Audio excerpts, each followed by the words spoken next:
The double doors to the ambulance bay burst open. Rain blew inside with the paramedics, cold, sharp, urgent. Red lights washed across the walls like warning signs. "Move, move," one paramedic yelled. The gurney slammed through the hallway at full speed. On it lay a young man in tactical pants, his chest rising unevenly, blood soaking through his shirt faster than anyone wanted to admit. Gunshot wounds to the chest and abdomen. Blood pressure dropping. "We are losing him." Doctors snapped into motion. Or at least they tried. Dr. Ryan Whitmore straightened his white coat, suddenly serious. "All right, let's go, Trauma Bay now." The nurses rushed ahead. Equipment carts rattled. Monitors screamed. And Ethan Cole stood still. The mop handle creaked in his hands. Because he'd seen this before. Not in a hospital like this. Not with clean floors and warm lighting. But in places where sand mixed with blood. Where men screamed names that would never answer back. "Ethan!" A soft voice behind him. It was Nurse Karen Brooks, mid-50s, tired eyes, kind heart. One of the few people who ever said his name. "You okay?" she asked. Ethan nodded once. "I'm fine." But his eyes were locked on the gurney disappearing into Trauma Room 1. The soldier's wrist fell limp over the edge. A tattoo flashed into view. Ethan recognized it instantly. Ranger Tab. His jaw tightened. Inside the trauma bay, chaos bloomed. "Start compressions. Get oxygen on him, now. Where's the suction?" Ethan took a step closer. Through the glass, he could see everything.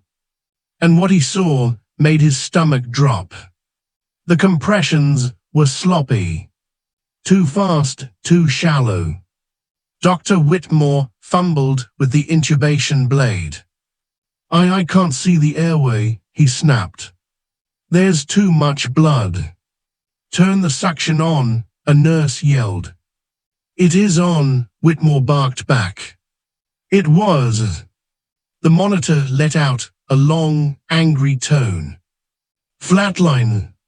Everything froze. "We lost him," someone screamed. Ethan's breath slowed. His eyes moved, not in panic, but in calculation. Jugular veins bulging. Left side of the chest barely moving. Trachea shifted. He knew exactly what it was. And he knew exactly how long they had. Less than a minute. Inside the room, Whitmore hesitated. "Get an X-ray," he said. "I need confirmation before I—" "No," Nurse Brooks shouted, "he's coding." "I follow protocol," Whitmore snapped. "I'm not guessing." Ethan's hands curled into fists. Protocol. That word had killed more soldiers than bullets ever did. Through the glass, the soldier's face was turning gray. Ethan looked around. No one was watching him. Security was distracted. Doctors were too busy panicking. The janitor didn't exist to them. So when the trauma bay door opened, no one stopped him. "Hey," Whitmore yelled without looking. "Get out of here, this area is. You're killing him." The room went silent. Everyone turned. The janitor stood there. Gray uniform. Wet boots. Calm eyes. "What did you just say?" Whitmore snapped. Ethan stepped forward. "His left lung is collapsed," he said evenly. "Tension pneumothorax, pressures crushing his heart. Whitmore laughed nervously. You clean floors, don't talk medicine. His heart isn't failing, Ethan continued. It's being squeezed. You wait for imaging, he dies. Nurse Brooks stared at Ethan. Really stared. And for the first time in years, she didn't see a janitor. She saw something dangerous. Whitmore's face turned red. Security, he shouted. Get this man out of my trauma bay. The monitor screamed again. Flat. Ethan didn't wait. Give me a 14-gauge needle, he said. No, Whitmore lunged toward him. You touch that patient, and I'll have you arrested. Ethan moved. Fast. One step. A sharp-shouldered check. Whitmore stumbled backward into a cart, stunned. Before anyone could react, Ethan was at the bedside. Hands steady. Second intercostal space. Midclavicular line. No hesitation. The needle went in. A loud hiss filled the room. Like air escaping a tire. Everyone froze. The monitor flickered. One beep. Then another. A rhythm. We've got a pulse, someone shouted. Blood pressure climbed. Color returned to the soldier's face. Ethan taped the needle in place and stepped back. Silence swallowed the room. Whitmore stared at the monitor. At the patient. At the janitor. Who the hell are you? He whispered. Ethan met his eyes. Someone who doesn't freeze. And then he turned to walk away. Behind the glass, a man in a dark coat had watched everything. And he wasn't just anyone.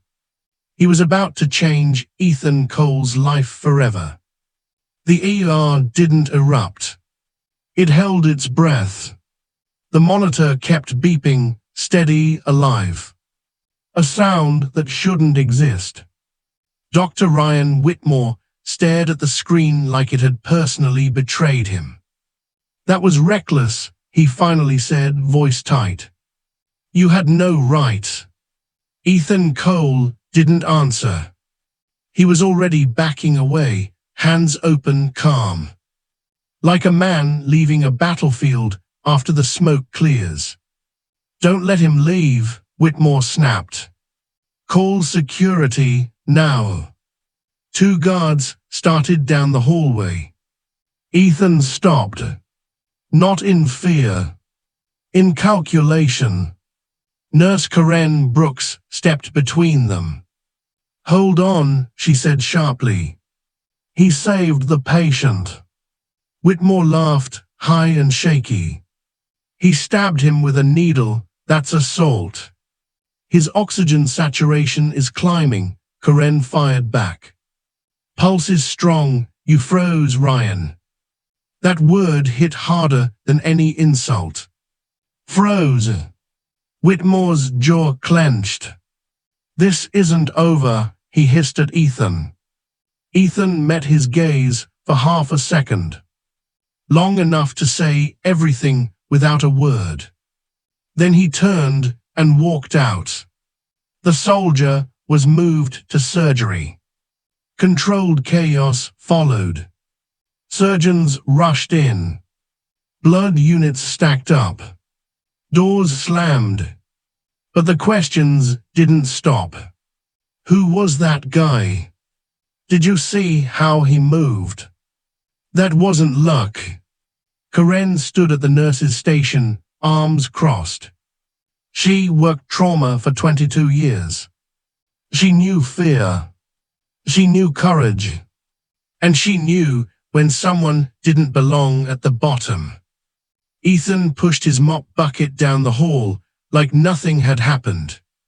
But his heart was pounding now. Not from what he'd done. From what came next, he felt eyes on him. He turned. The man from earlier stood near the waiting area, tall, broad-shouldered, wearing a dark overcoat still wet from the rain. Military posture. Not active duty, but close enough. The man approached. "You don't move like a janitor," he said calmly. Ethan didn't stop walking. "Then you've never watched one work." The man smiled, just slightly. "My nephew's in that operating room," he said. "Staff Sergeant Lucas Reed, U.S. Army." Ethan's grip tightened. Ranger. Young. Too young. "He wouldn't be alive if you hadn't stepped in," the man continued. "I saw it all." Ethan stopped. Finally. "You shouldn't have," Ethan said quietly. The man studied his face. The scar near the temple. The eyes that never stopped scanning. "I'm Thomas Reed," he said. "Retired." Ethan nodded once. That was enough. "Security, looking for you," Thomas added. "And that doctor, he's calling someone important." Ethan sighed. "Of course he was." "I didn't mean to cause trouble," Ethan said. "I was just doing my job." Thomas chuckled softly. "No, you were doing your job." Before Ethan could respond, a nurse ran toward them, panicked. "Mr. Reed," she gasped. "The surgeon, he can't find the blade. They're losing him." Thomas's face hardened. "What does that mean?" "It means they don't know where it's coming from," she said. "They're guessing." Ethan closed his eyes. He could already see it. Bullet tumble. Fragmentation. Hidden damage. "This hospital treats car accidents," Ethan said quietly. "Not war injuries." Thomas leaned in. "Then help them." Ethan shook his head. "I'm done." "Lucas is 24, Thomas said. "His father died overseas. He's all I've got." Silence stretched. Ethan opened his eyes. And the ghost came back. In the operating room, alarms screamed. Blood pooled faster than it could be suctioned. "I can't find it," the lead surgeon shouted. "We've checked the liver, spleen, everything." In the viewing gallery above, the door opened. Ethan stepped to the glass. A janitor among surgeons. The intercom crackled. "Doctor," Ethan said calmly.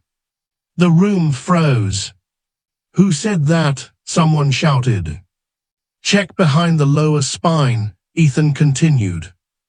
The round fragmented, shockwave injury, it tore the mesenteric root. The surgeon hesitated. "This is insane." "Or it's the only chance you have," Ethan replied. Seconds passed. Then, "Clamp," the surgeon yelled. "I see it, my God, he's right." Blood slowed. Pressure stabilized. A life pulled back from the edge. In the gallery, Ethan turned to leave.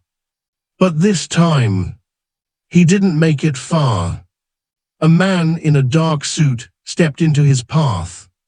He flashed a badge. "Ethan Cole," the man said. "Or should I say, that's not your real name." Ethan went still. "We need to talk," the agent continued. "About why someone tried very hard to make sure you disappeared." The janitor was gone, and the past had finally found him. The badge caught the light. Federal. That was all Ethan needed to see. The man holding it was mid-40s, clean-cut, eyes that missed nothing. The kind of man who didn't raise his voice because he never had to. "Walk with me," the agent said quietly. Ethan didn't resist. He didn't run either. They moved down a service corridor where the walls were scuffed and the cameras didn't quite reach. "What name are you using these days?" the agent asked. "Ethan Cole," Ethan replied. The agent nodded. "That one's good, clean, expensive." Ethan stopped walking. The agent stopped too. "You don't know me," Ethan said. "I do," the agent replied. "Or at least, I know who you used to be." Silence pressed in. "My name is Daniel Mercer," the agent continued. "Federal Bureau of Investigation." Ethan exhaled slowly. Not relief. Acceptance. Across the hospital, Dr. Ryan Whitmore was unraveling. He paced the attending's office, phone pressed to his ear, voice shaking. "She humiliated me," he snapped. "In front of everyone." A pause. "Yes, her, the janitor." Another pause. His face tightened. "I don't care what strings you have to pull," Ryan said. "I want her gone, arrested. I want this buried." He hung up and ran a hand through his hair. For the first time since med school, Ryan Whitmore felt afraid. Because deep down, he knew the truth.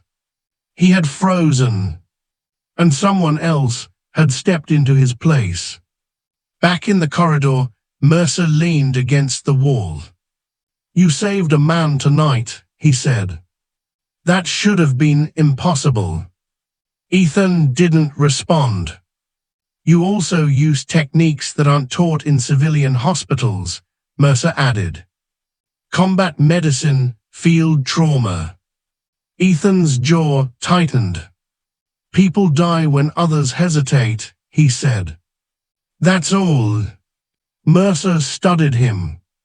"You disappeared 8 years ago," he said. "After an incident overseas." Ethan's eyes flickered. "One moment you were on every fast-track list in military medicine," Mercer continued. "The next, your record went dark." "That wasn't my choice," Ethan said quietly. Mercer nodded. "I figured." Footsteps echoed. Security guards. Whitmore was coming.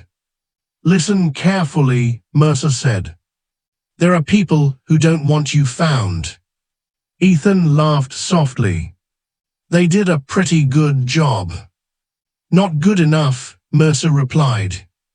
"Because someone panicked tonight." In the ICU, Staff Sergeant Lucas Reed fought to stay alive. Machines breathed for him. Monitors tracked every fragile heartbeat. Thomas Reed stood at the bedside, fists clenched. A nurse approached him. "He's stable," she said. "For now." Thomas nodded, but his eyes drifted to the hallway. He knew power when he saw it. And he knew fear. Ryan Whitmore stormed down the corridor with 2 security guards. "There," he shouted, pointing at Ethan. "That's him." Mercer turned calmly. "This man is under federal protection," he said. Ryan froze. "What?" "Walk away, Doctor," Mercer continued. "Before you make this worse." Ryan's face reddened. "You can't do this. He assaulted me. He practiced medicine illegally." Mercer leaned closer. "You froze during a code," he said quietly. "That's on record now." Ryan swallowed. "You follow this," Mercer added, "and your career ends tonight." The guards hesitated. Ryan stepped back. Rage burned in his eyes, but fear won. This isn't over, he whispered. He turned and walked away. Broken. Ethan stared after him. That man has power, Ethan said. Mercer nodded. So does his family. Ethan closed his eyes. There it was. The missing piece. You're here because of him, Ethan said. Mercer smiled thinly. Partly. What do you want? Ethan asked. Truth, Mercer replied. And eventually, justice. Before Ethan could answer, the overhead TV in the waiting area switched channels. Breaking news. U.S. Secretary of Defense Arthur Whitmore confirmed to attend emergency press briefing tonight. Ethan's blood ran cold. Arthur Whitmore. The name he hadn't spoken in years. Mercer followed his gaze. Looks like the past just walked back in, Mercer said. Ethan turned. Where's the exit? Mercer shook his head. Too late for that. Then I'm done hiding, Ethan replied. At the nurse's station, staff whispered. The janitor. The surgeon. The ghost. And in the ICU, Lucas Reed's monitor suddenly dipped. Alarms blared. Mercer looked at Ethan. Looks like they still need you. Ethan rolled up his sleeves. Then let's finish this. One man froze. One man remembered how to act. And the truth was about to come out, whether anyone was ready or not. The ICU alarm cut through the floor like a blade. A long, angry tone. Nurses moved fast. Doctors hesitated. Ethan didn't. He was already walking. Clear the doorway, he said calmly. The words weren't loud, but they carried weight. People moved without thinking. Inside the room, Staff Sergeant Lucas Reed's vitals were collapsing. Blood pressure falling. Oxygen unstable. What happened? Ethan asked. Internal bleed, the attending said. We stabilized him once, but you didn't fix the cause, Ethan finished. The doctor bristled. Who are you? Ethan didn't answer. He leaned over the bed, eyes scanning the monitor, the drains, the skin tone. 5 seconds. That's all he needed. He's bleeding again, Ethan said. Retroperitoneal, same source. That's impossible, the doctor snapped. We clamped everything. You clamped what you could see, Ethan replied. War injuries don't play fair. He looked up. I need an OR now. The doctor hesitated. I don't take orders from. Daniel Mercer stepped forward. You do tonight, he said, flashing his badge. Move. The room snapped into motion. Down the hall, Dr. Ryan Whitmore watched from behind glass. His hands were shaking. That janitor, no, that man, was commanding rooms Ryan had spent his entire life trying to earn. And everyone was listening. Ryan pulled out his phone. Dad, he said when the call connected. You need to get here, now. In the operating room, lights blazed. The air smelled like antiseptic and fear. Ethan stood at the head of the table, scrubs hastily pulled over his janitor's clothes. No introduction. No permission. Open along the previous incision, he said. Slow, careful. The surgeon followed. Because something in Ethan's voice said don't argue. There, Ethan said, pointing. See that discoloration? The surgeon leaned closer. Oh my God! The vessel tore deeper when pressure dropped, Ethan said. Clamp above the damage, pack below. The surgeon's hands moved faster. Blood slowed. Vitals climbed. The room exhaled. Hold, Ethan said. Don't celebrate yet. He leaned closer to Lucas. You stay with me, soldier, he murmured. You're not done. Outside the OR, the hospital shifted. Word spread fast.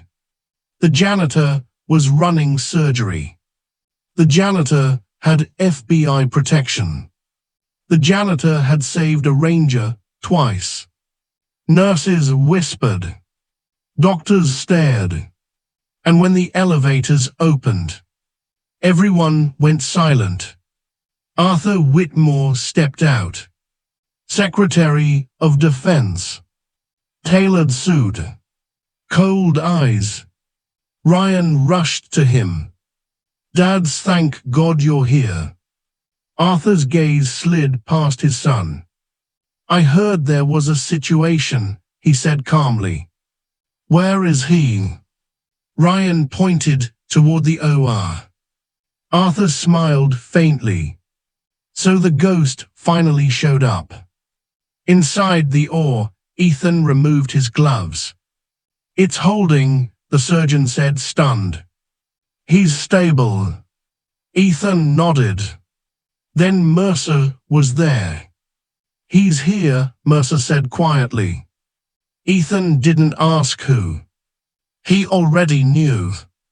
They walked into the hallway together. Arthur Whitmore waited. Two men facing each other. One with medals buried in files. One with power written into law.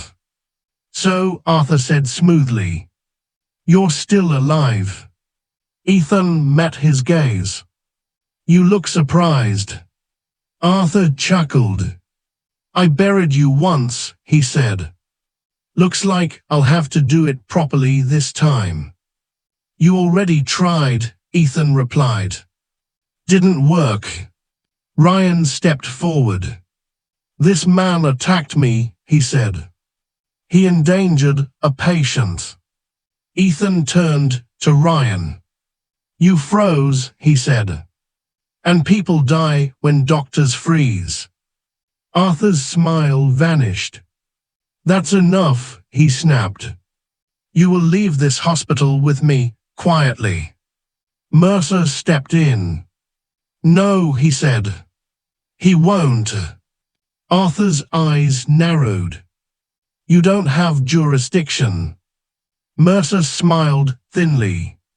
I do now. Screens in the waiting area flickered. Video queued up.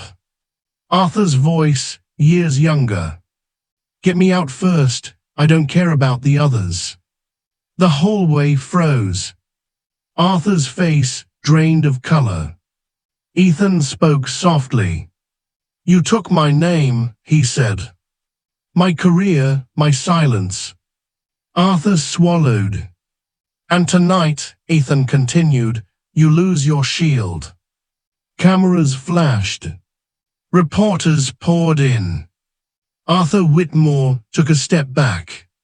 For the first time, he froze. Power had shifted. The janitor had taken command. And the truth was no longer buried. The video kept playing. The sound echoed through the hospital atrium, raw, unfiltered, impossible to deny. Get me out first, I don't care about the others. Arthur Whitmore stood frozen as his own voice filled the room. Reporters leaned forward. Cameras zoomed in. Red lights blinked to life. Ryan Whitmore looked at his father, panic flooding his face. That's not real, Ryan said weakly. It's edited. Daniel Mercer didn't even look at him. Flight recorder audio, Mercer said. Recovered from a downed Black Hawk in Helmand Province. Arthur clenched his jaw. That recording is classified, he snapped. Shut this down. No, Mercer replied calmly. It's authenticated, and it's public. The murmurs turned into gasps. Doctors who once walked past Ethan without a glance now stared at him like he'd stepped out of a different world. Arthur turned slowly toward Ethan. You broke your oath, Arthur said. You disobeyed a direct order. Ethan met his eyes. I followed the oath that mattered, he replied. I treated the wounded. You chose rank over lives. Arthur scoffed. And because of that, soldiers died. Ethan's voice didn't rise. 3 privates lived, he said. Because I chose them. Silence slammed into the room. Ryan backed away. What is he talking about? Ryan whispered. Mercer stepped forward. 8 years ago, he said, loud enough for the cameras. Major Ethan Cole, lead combat trauma surgeon, was ordered to abandon critical casualties to evacuate Secretary Whitmore. Arthur's eyes flashed. That's a lie. Mercer tapped the screen. Maury audio rolled. Gunfire. Shouting. And then Ethan's voice, steady, calm. We treat the critical first. Sit down and wait your turn. A woman in the crowd covered her mouth. Arthur's voice followed, panicked, furious. I'll end you for this. The clip ended. The atrium exploded. Reporters shouted questions. Security shifted uneasily. Nurses stared at Ethan like they were seeing him for the first time. Arthur's control was slipping. You don't understand command, he snarled. Leadership means sacrifice. Ethan took a step forward. Leadership means you don't hide behind others, he said. And you don't rewrite reports to save your career. Ryan shook his head. This is insane, he muttered. My father is a patriot. Ethan turned to him. You're a doctor, he said. You should know the difference between duty and ego. Ryan looked away. From the ICU hallway, Thomas Reed stepped into view. Staff Sergeant Lucas Reed was stable. Alive. Thomas's voice cut through the noise. My nephew would be dead if not for this man, he said, pointing at Ethan. And so would the soldiers your report erased. Arthur glared at him. Stay out of this, General. Thomas smiled coldly. I already buried friends because of you, he replied. I'm not burying the truth. He turned to the cameras. My name is Thomas Reed, retired Major General. And I was there when this happened. Gasps rippled. Arthur's shoulders sagged. The tide had turned. Security approached Arthur cautiously. Sir, one officer said. We've been instructed to escort you. Arthur laughed, sharp, bitter. By who? He demanded. Mercer answered.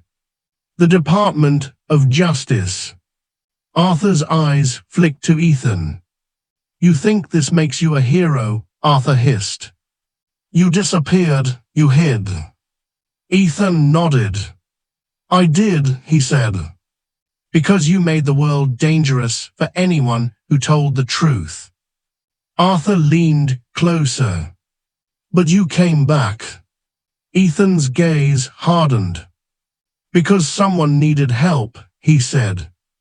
And I don't walk away from that. Arthur said nothing. He couldn't.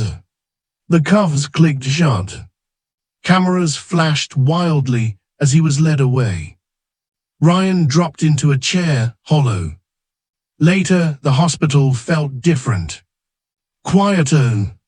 Heavier.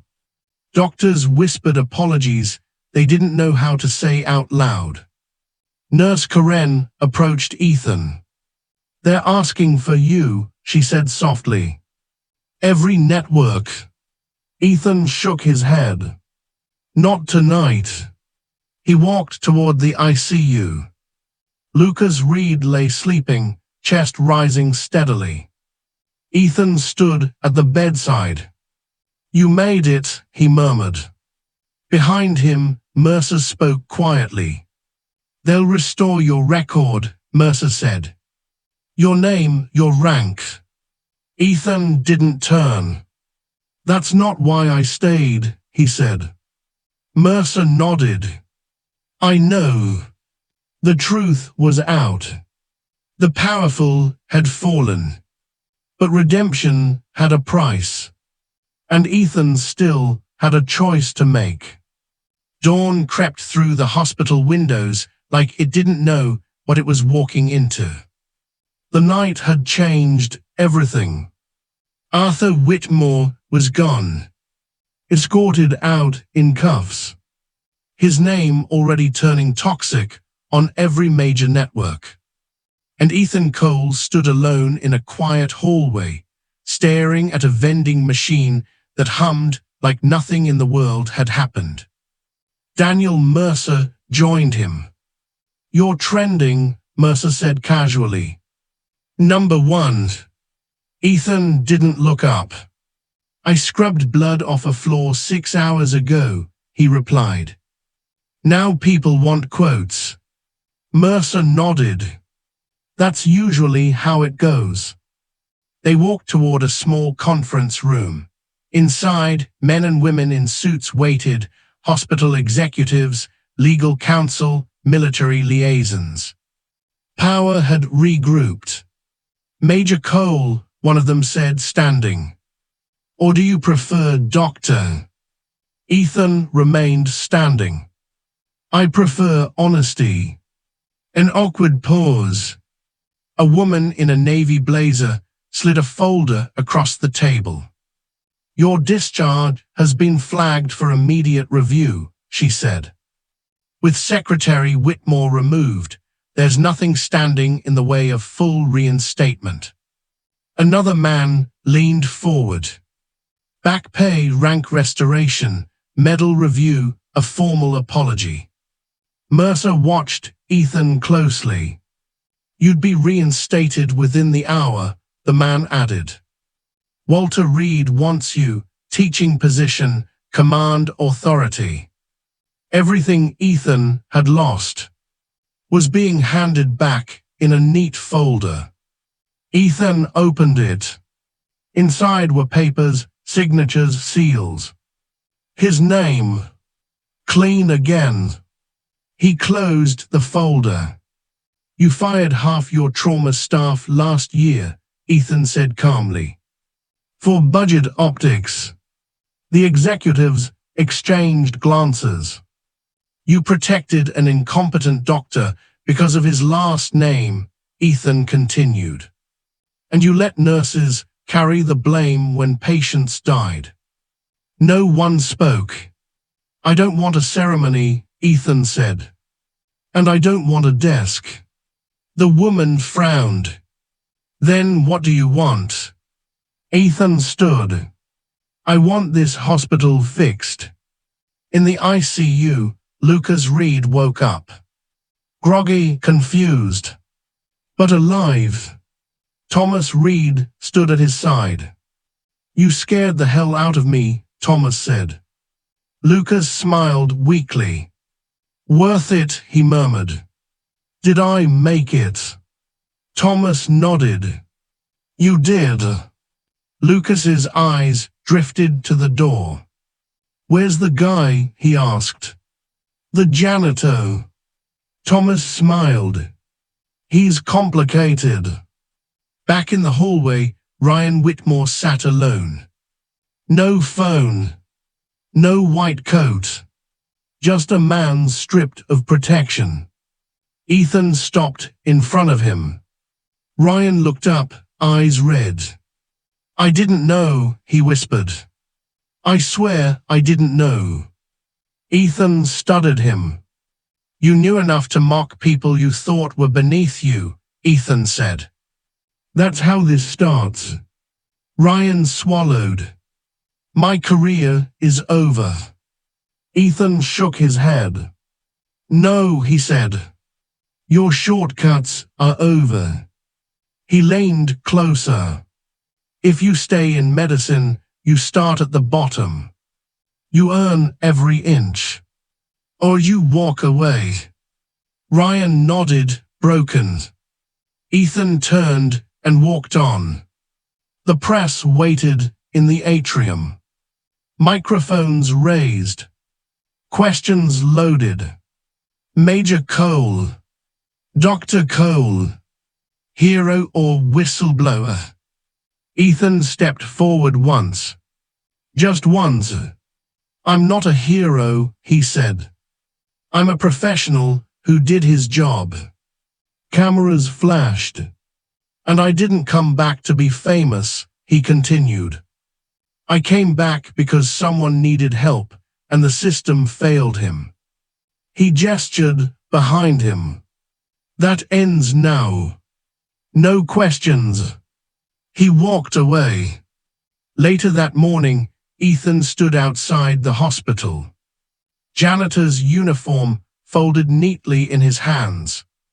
Mercer joined him. "So," Mercer said, "Army wants you back." Ethan nodded. "I know. And the hospital wants you in charge," Mercer added. "Training, oversight, real authority." Ethan looked back at the building. He saw nurses rushing, residents learning, a new janitor pushing a mop, head down. "I ran from war," Ethan said quietly. "But this place..." He paused. "This is a different kind of battlefield." Mercer smiled. "So what's the call, Major?" Ethan shook his head. "Not Major." He handed the uniform to a passing aide. "Doctor," he said. "And only if the work comes first." The power was his again. But this time, he would decide how it was used. By noon, the hospital no longer belonged to itself. News vans lined the street. Protesters gathered on one side, veterans on the other. Some held signs that read "Honor the Healers." Others held photos of soldiers who never came home. Inside, the atmosphere was thick, like a courtroom waiting for a verdict. Dr. Ryan Whitmore sat in a small office with the blinds drawn. Across from him were three people he'd never seen before. Hospital compliance, medical board, federal oversight. "This is a formal inquiry," a woman said, clicking a pen. "You're not being accused yet." Ryan stared at the table. "You froze during a code," the man beside her said. "Witnessed by 12 staff members." Ryan swallowed. "That doesn't make me incompetent," he said weakly. The woman leaned in. "It does when someone else has to save your patient." Ryan said nothing. In a separate wing, executives faced their own judgment. Emails projected onto a screen. Cost-cutting measures. Complaints buried. Names protected. "This goes back years," Mercer said calmly. The board chair cleared his throat. "Secretary Whitmore pressured us," he said. "We had no choice." Mercer's eyes hardened. "You always have a choice." Silence. Arthur Whitmore sat in a federal holding room. No cameras, no speeches, just a man and the weight of what he'd done. His attorney whispered urgently. "This can still be managed," the lawyer said. "Health issues, national security concerns." Arthur stared straight ahead. "They're going to parade me," he said. "They want blood." The lawyer hesitated. "They want the truth." Arthur closed his eyes. For the first time in decades, he had no rank to hide behind. In the ICU, Lucas Reed took his first unassisted breath. The monitor beeped calmly. Thomas Reed stood tall at his side. A nurse entered. "He's asking for Ethan," she said. Thomas nodded. Ethan stood in the trauma classroom. Residents filled the seats. Nervous, wide-eyed. "This isn't a lecture," Ethan said. "This is a warning." They leaned forward. "You don't get paid for confidence," he continued. "You get paid for competence." Silence. You freeze, people die. You guess, people die. You protect your ego instead of your patient, people die. He paused. Medicine isn't about titles. It's about decisions under pressure.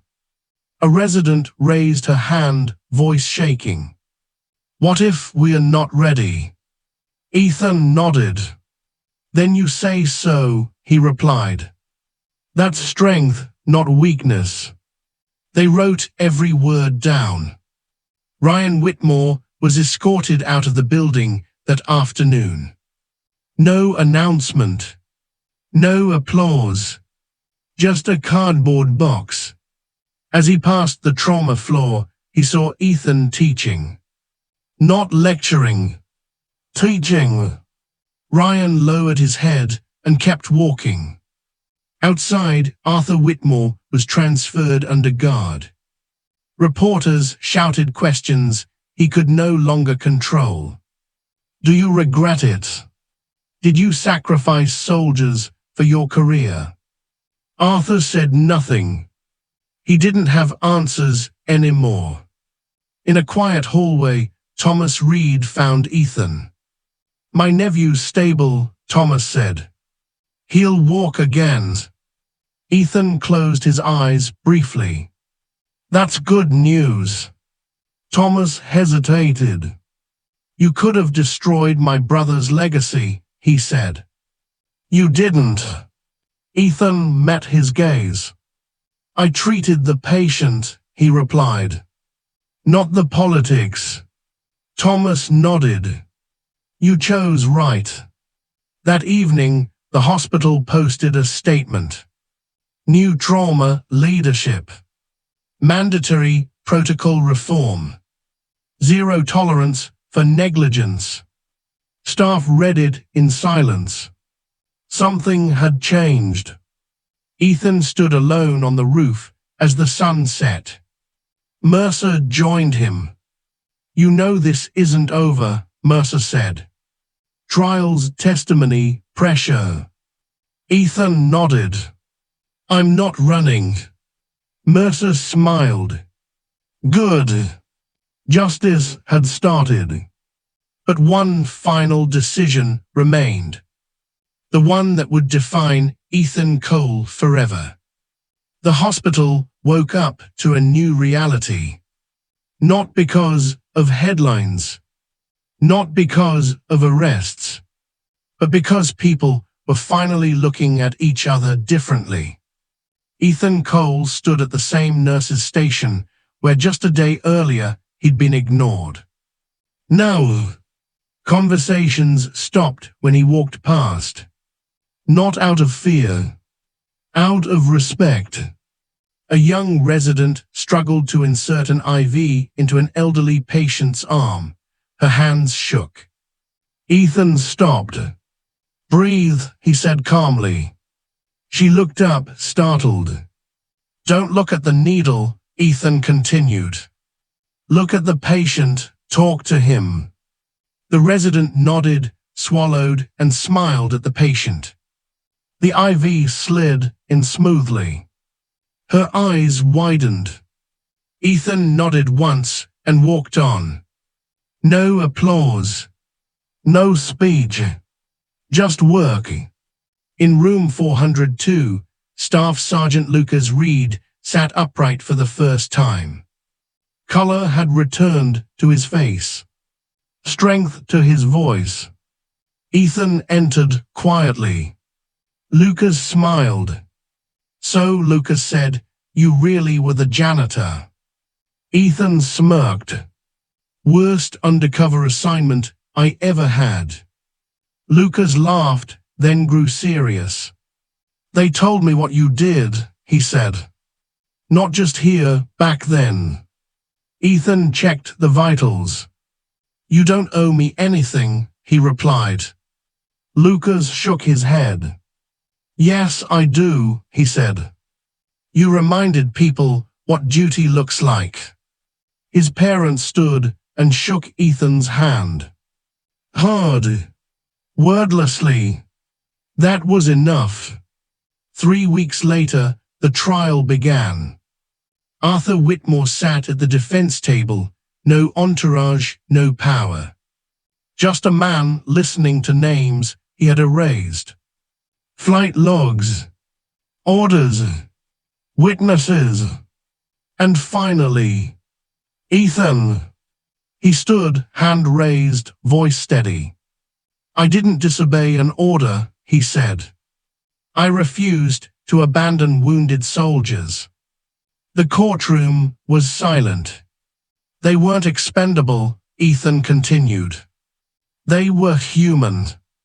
The verdict came quickly. Guilty. 20 years. The gavel fell, and something heavy lifted. Back at the hospital, a new sign went up. Trauma Department Lead, Dr. Ethan Cole. No medals. No slogans. Just responsibility. Ethan rewrote training protocols. No shortcuts. No protected names. Everyone learned the same lesson. Titles don't save lives, decisions do. Even the janitorial staff noticed. For the first time, doctors said thank you. One night, long after his shift ended, Ethan stayed behind. He wiped a small coffee spill off the counter. A habit he never broke. Nurse Karen watched from the doorway. You know, she said, smiling. You could let someone else do that now. Ethan shrugged. Work's still work, he replied. She nodded. That's why you won. Later, Ethan stood outside as rain fell softly, no sirens this time. Daniel Mercer joined him. You could have been anything, Mercer said. General Chief, icon. Ethan looked back at the hospital. I chose to be useful, he said. Mercer smiled. They'll tell this story for years. Ethan paused. Good, he said. Maybe next time someone won't wait until it's too late. Inside, a new janitor pushed a grey mop bucket down the hall. No one laughed. No one ignored him. Because now they knew. You never know who's standing beside you. And you never know who'll save your life. They mocked the hospital janitor until a soldier flatlined, and the man they ignored became the one who took command. If this story made you feel anger, respect, or hope, smash that like button right now. If you believe real heroes don't wear titles, they carry responsibility. Subscribe and turn on notifications. And tell me in the comments, Would you have stepped in? Or would you have frozen too? I'm pinning the strongest answers. Next story drops soon, don't miss it.